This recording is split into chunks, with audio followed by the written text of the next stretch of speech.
Oh, yes, of course. ¿Cómo lo veía eso, Letizia came up quite a lot, and I think it's also well known that he was quite opposed to her initially.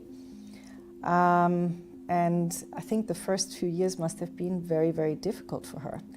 I had the opportunity to meet her, and I found her extremely polite, very professional, very kind, and I think she's actually a great asset to King Felipe and to the Spanish monarchy.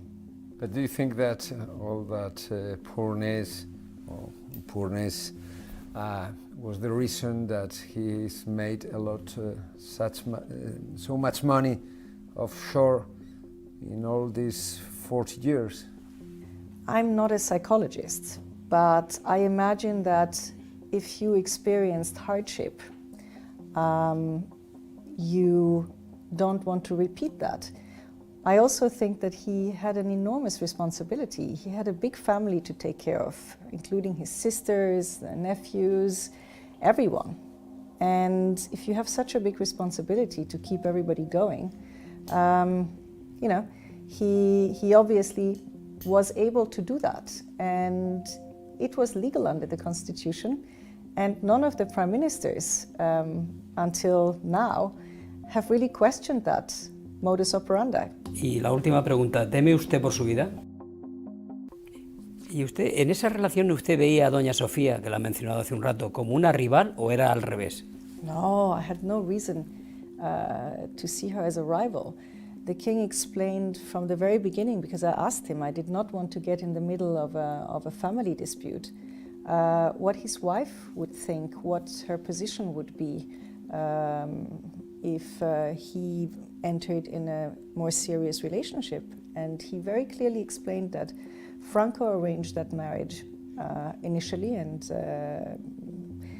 they sort of drifted apart after the children were born and led separate lives. So he said he had an arrangement with the Queen to represent the crown, but that they were leading totally separate lives. From when? I think this was over 30 years, I mean a long, long time. He had also come out of a relationship with Marta Gaya of 20 years or so, he told me at the time. So he told me that it would not be a problem. Therefore, I never considered her in any way a rival. And where Sofia lives? Zarzuela, London, where does she live? It was my understanding that she spent very large periods of time here in London at Claridge's and with her family, the former Greek royal family. I would say, answering your initial question, that I am more a casualty of Queen Sophia's vindictiveness than anything else.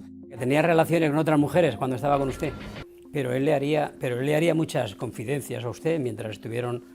¿Cuánto tiempo estuvieron juntos al final? Porque esa es otra de las dudas que tenemos. Well, ¿no?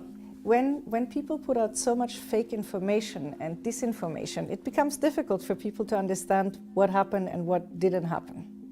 So the relationship started in 2004. I think that is well known. From time to time, we had ups and downs because, he's not such an easy man to deal with.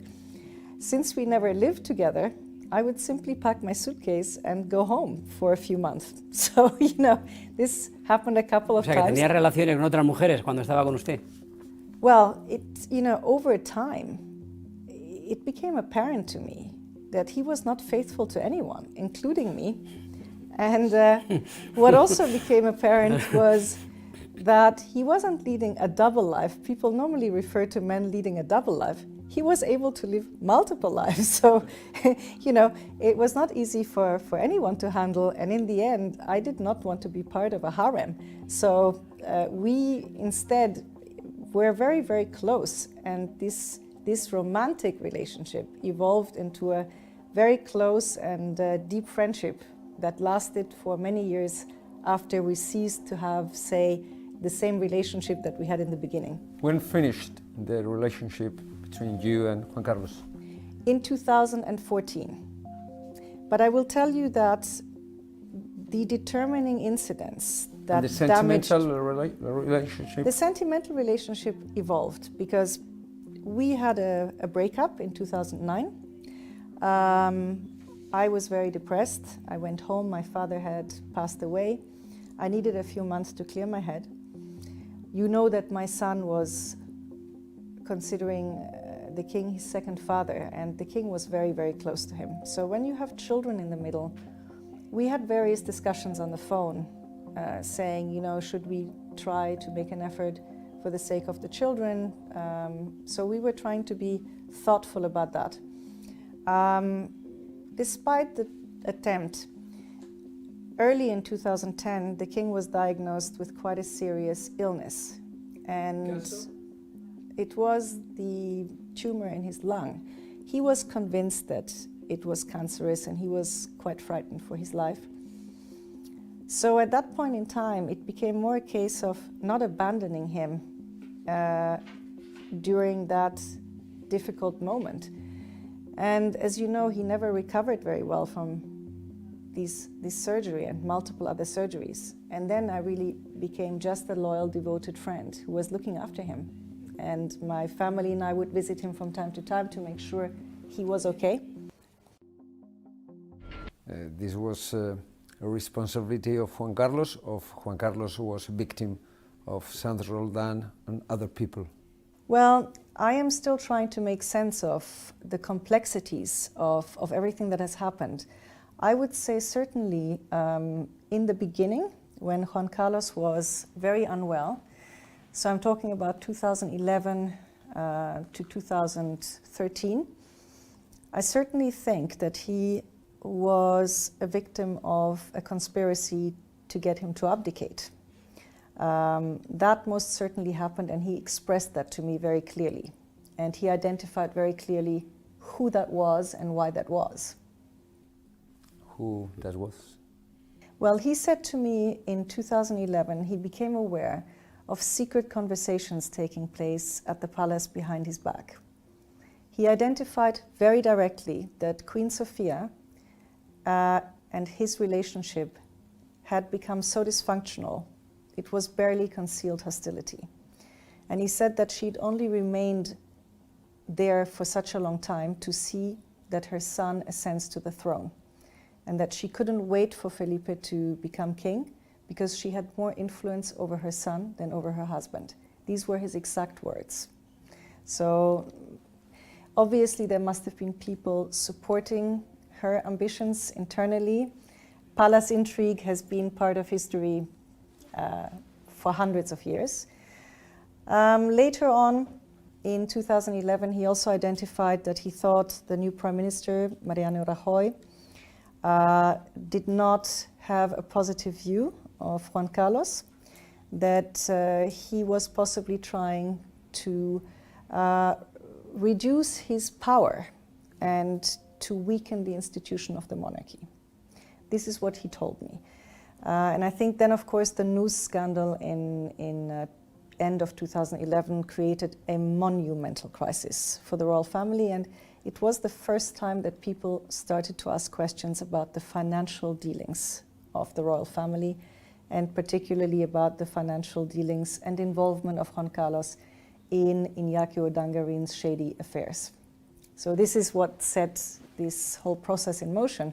So I think in the first few years, I saw him and he saw himself as being someone who was being pushed out.